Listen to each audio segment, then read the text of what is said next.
Hello, this is Dr. Arie VandeWaa, professor of trombone and music business at the University of South Alabama, and you're listening to the 2020 All-State High School Lyrical Commentary.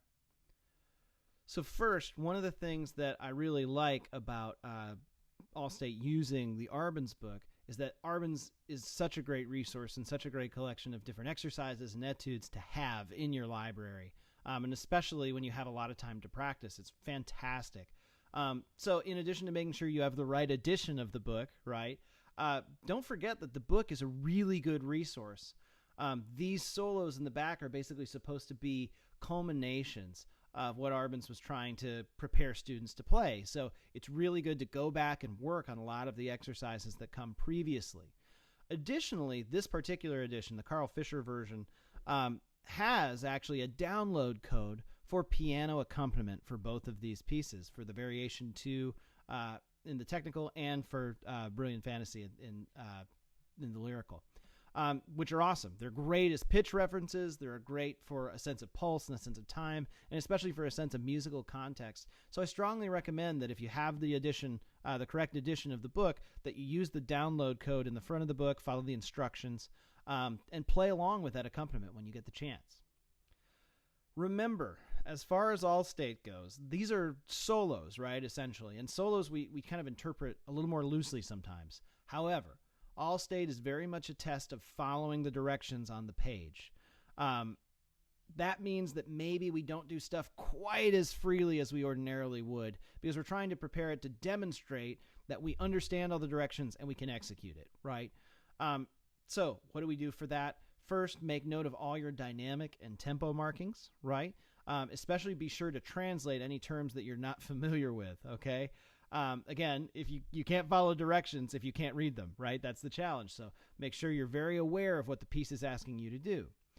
Make note, the section at measure 23, there's almost a full 2-measure rallentando, and the section at measure 29 begins a gradual crescendo to measure 33, where there's an increase in tempo, right? Be very careful in the opening few measures and throughout really both etudes, the technical and the lyrical, to closely follow the instructions for articulation. One thing that's worth noting, again, is in different editions, sometimes these articulations are printed differently. So, again, get the right version of the Arbenz book. I've got about 6 versions now, but make sure you're using the one that you're judged on, okay? You'll also be really, really careful with these lyrical passages and these arpeggios especially, that you don't accidentally glissando to or from the D flat. Sometimes in lyrical etudes, we kind of move the slide and valves a little bit more slowly because we kind of are getting in character and we think, oh, okay, it's legato, so that means I can take my time. But the reality is it still has to be very, very strictly in time when we move our slide, especially in valves as well, so that we don't create any accidental f sounds or glissandi when we play. One exercise you can do to work on this specific thing, right, on this issue of glissandoing or struggling with this, is to set your metronome to a very, very slow tempo and actually bop through the etude. And what I mean by that is just play the very beginning of each single note. So, da, da, da, da, da, da, da, da, da, da, right?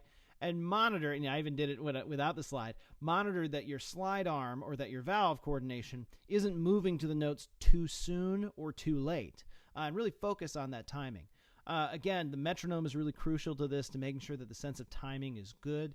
And they have it at quarter note equals 90, which is not too fast, not too slow. I like the tempo that they have here, and I think it's a very effective one to practice at.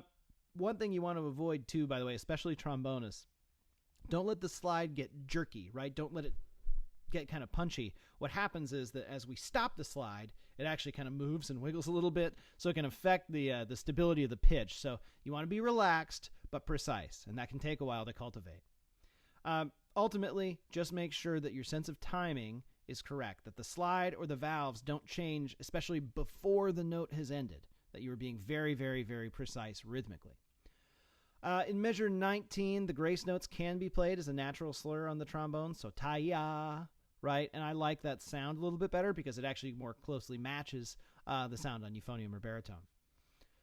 The turn in measure 27 should be approached as gracefully and effortlessly as possible.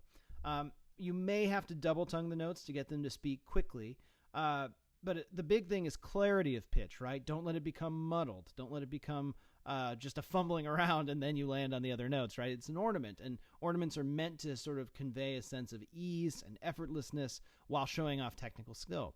The most important part of the turn is that it doesn't delay beat 4 from starting on time. You can generally begin the turn a little earlier if you need to, if you need more time to get through it, if you can't quite double tongue it fast enough.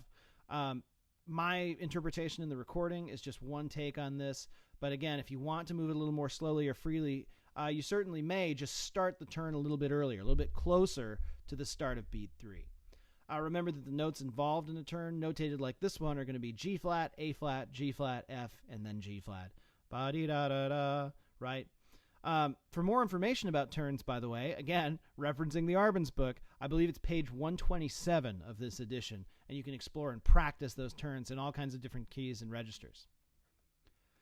Additionally, make sure that you don't crunch or rush the 16th notes in measure 29 and 31. Be very strict in your rhythms, always in these etudes, and especially for the all-state purposes, right?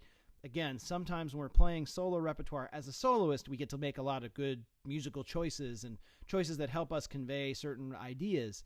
However, for all-state, you want to show that you can execute everything in time and that you have a good sense of pulse and that it's an even pulse throughout.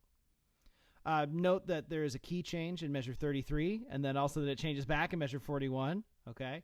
Again, be very mindful of all of the articulations and dynamics, especially in the più mosso section. And don't forget, più mosso means a little more motion, so it's usually a little quicker, okay? Watch your pitch and your slide valve coordination in the section at measure 41.